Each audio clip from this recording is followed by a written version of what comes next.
Hello everyone. Today I want to share with you my story about discovering the beauty of living joyfully alone in old age.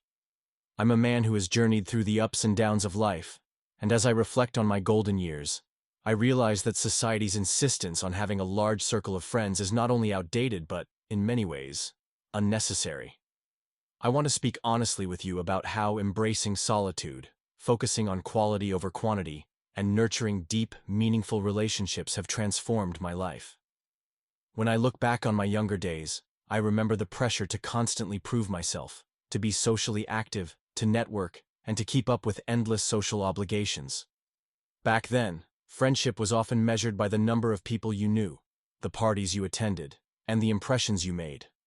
However, as I entered old age, something profound shifted inside me. I discovered that genuine happiness isn't about filling your calendar with names and events. Instead, it's about finding peace within yourself and learning to appreciate the simplicity and depth of everyday moments.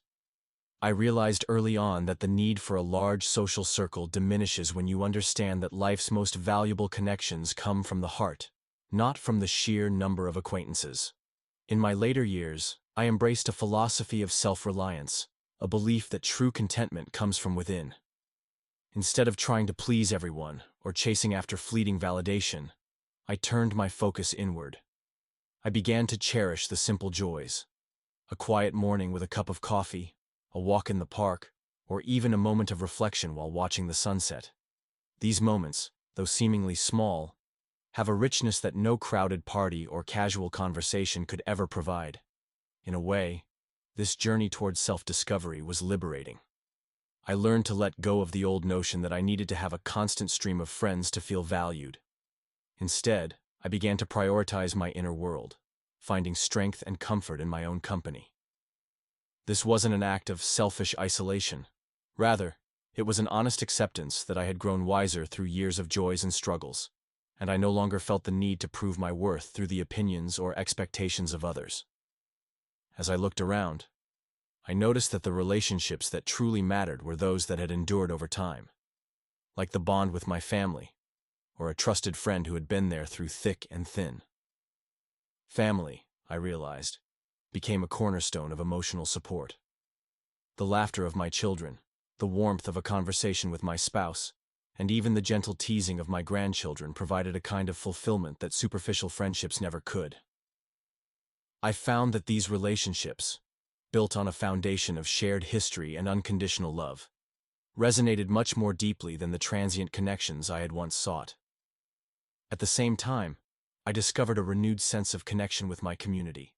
Whether it was the friendly nod of a neighbor or the welcoming smile at my local coffee shop, these small interactions reminded me that belonging doesn't always mean having a long list of names. Instead, it's about the quality of the connection, feeling seen, heard, and valued by those around you. As I navigated these changes, I also began to understand the immense value of solitude and reflection. Many people mistakenly believe that being alone equates to loneliness, but I have learned that solitude can be a sanctuary, a time to reconnect with your inner self, to reflect on your experiences, and to savor the beauty of your own thoughts. In these quiet moments, I found that I was able to process memories, both joyous and painful, and extract wisdom from them. Solitude became not a void, but a space brimming with potential for creativity and personal growth. It was in these moments that I truly understood that being content with my own company was not only possible, but also incredibly fulfilling. Now, you might be wondering, if old age means fewer friends, does that mean a life of isolation? Absolutely not. Instead of chasing the idea of having a large social network, I shifted my focus to nurturing a handful of relationships that truly matter. I discovered that quality always trumps quantity. It's better to have a few close, sincere relationships than to spread yourself thin across numerous superficial connections. With age, the energy you once invested in maintaining endless social obligations is better used to deepen the bonds that bring true joy and peace into your life. I encourage you to think about the people who have been there for you throughout your journey, those who offer understanding, empathy, and genuine care. These are the relationships that sustain you, and they deserve your time and attention. Moreover, living joyfully alone has also taught me the art of letting go of societal expectations. For many of us, the idea of success has been entwined with having a bustling social life, a thriving network, and constant engagement in social events. Yet, as we age, the pressure to conform to these external standards fades away. You come to understand that your worth isn't measured by how many friends you have or how often you attend gatherings. It's defined by the richness of your experiences, the wisdom you've accumulated, and the love you share with those who matter most. This realization brings with it a profound sense of freedom, the freedom to live authentically, without the burden of trying to meet everyone else's expectations. I invite you to reflect on your own life. What truly brings you joy? How do you want to invest your precious time and energy? It's a conversation worth having, and I'd love to hear your thoughts on this. In practical terms, growing older also means acknowledging the realities of physical health, mobility, and energy levels. There comes a time when it is perfectly acceptable to scale back, to find simpler ways to connect with others, and to adapt your social habits to fit your current lifestyle. I have experienced firsthand how the rigors of maintaining a large network can become overwhelming. Instead, I learned to appreciate the convenience and comfort of smaller, more manageable interactions. Whether it's a phone call with a loved one, a brief visit with a neighbor, or a simple email exchange with an old friend, these forms of communication can be just as meaningful. Embracing technology, for instance, has allowed me to stay connected with those who are far away, proving that distance doesn't have to equate to disconnection. Another crucial aspect of this journey has been recognizing the inevitable cycle of loss and the emotional toll that comes with aging. As time passes, we naturally witness the departure of friends and loved ones, and these experiences can be incredibly painful.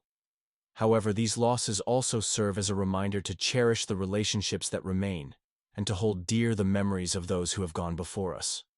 In my own life, I have come to view these moments not as a series of endings, but as chapters in a long, rich narrative.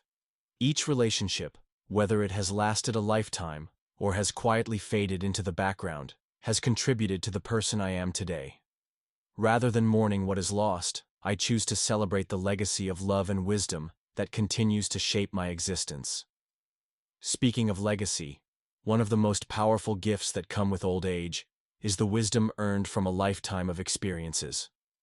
This wisdom isn't something you can acquire overnight. It's the result of facing challenges, learning from mistakes, and savoring moments of triumph. It's a treasure that no material wealth can ever match. I have learned that sharing this wisdom, whether through conversations with family, writing down my thoughts, or simply living as an example, is a way to leave a lasting imprint on the world. This legacy isn't about accumulating accolades or impressing others. It's about offering insights that might help someone else navigate their own journey.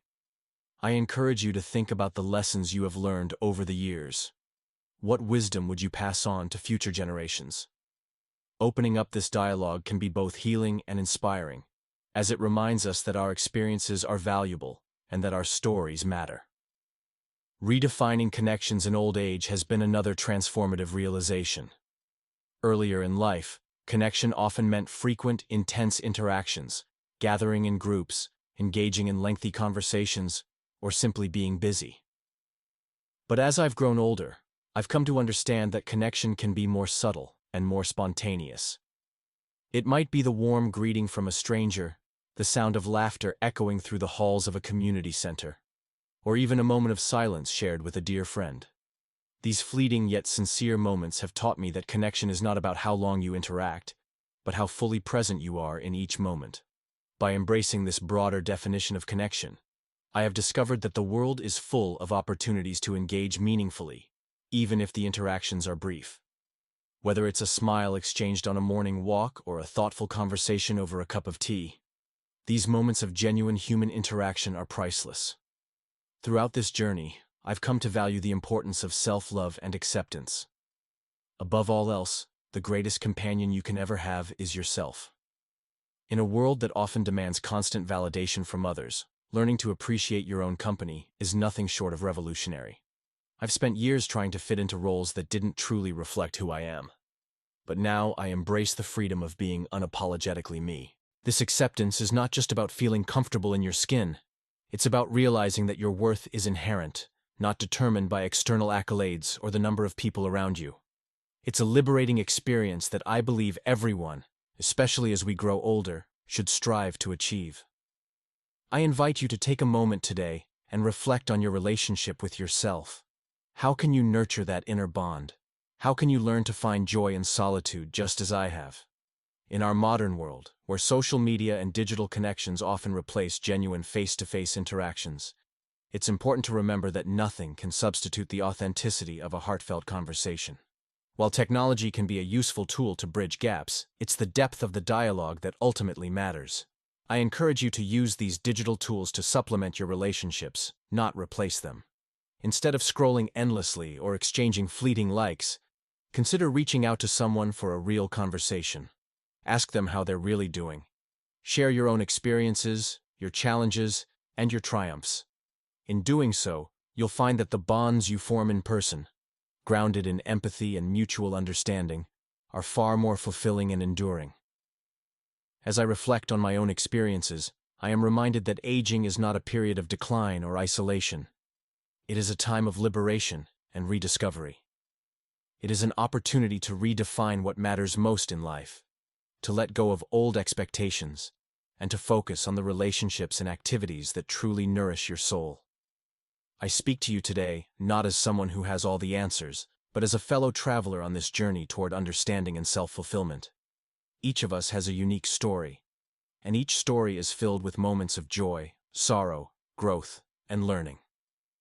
The beauty of life lies in embracing every experience, whether it's the comfort of a long-standing family bond, the quiet solace of a solitary walk, or the unexpected kindness of a stranger. I urge you to join me in this conversation. Share your experiences, your struggles, and your moments of triumph. Let's open up about what it means to live joyfully alone and how redefining our approach to friendships and relationships can lead to a more meaningful, peaceful existence. In a world that often measures success by the number of connections you have, I stand before you to remind you that the depth of those connections is what truly counts. Let's challenge the notion that our worth is determined by the size of our social circle. Instead, let's celebrate the small, authentic interactions that light up our lives and nurture our souls. To everyone listening, know that you are enough just as you are. You don't need to fill your life with endless acquaintances or attend every social gathering to prove your worth. Your journey is unique, and your experiences are invaluable. Embrace the freedom that comes with letting go of societal pressures and learn to appreciate the beauty of your own company. In doing so, you create space for the relationships that matter most, those built on trust, love, and genuine understanding. As we continue this conversation about aging, friendship, and self-reliance, I invite you to reflect on your own life. What has your journey taught you about the nature of connection? How have your relationships evolved over time? What lessons have you learned along the way? I believe that by sharing our stories, we can inspire one another to live more authentically and with greater purpose. Whether you're reminiscing about long-lost friendships or cherishing the quiet moments of solitude, each experience contributes to the rich tapestry of who you are. In closing, let me leave you with this thought. Old age is not a time of diminishing light, but a time when that light burns even brighter from within. The wisdom you gain over the years is a gift, not just to yourself, but to everyone whose life you touch. Cherish every memory, every lesson, and every connection, no matter how fleeting. And remember, the journey to self-acceptance is one worth embracing, and genuine fulfillment is one that we all share. By embracing the freedom to live joyfully alone, you open the door to a life filled with meaning, purpose, and the kind of deep, resonant connection that transcends the superficial. Thank you for taking the time to listen to my story.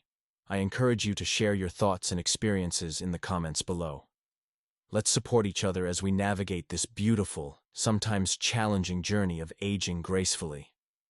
Whether you agree wholeheartedly or have a different perspective, your voice matters. Together, we can redefine what it means to be truly connected, not by the quantity of our relationships, but by the quality of our lives and the authenticity of our hearts. I look forward to hearing from you. Until next time, Take care. Cherish every moment, and always remember, you are enough, just as you are.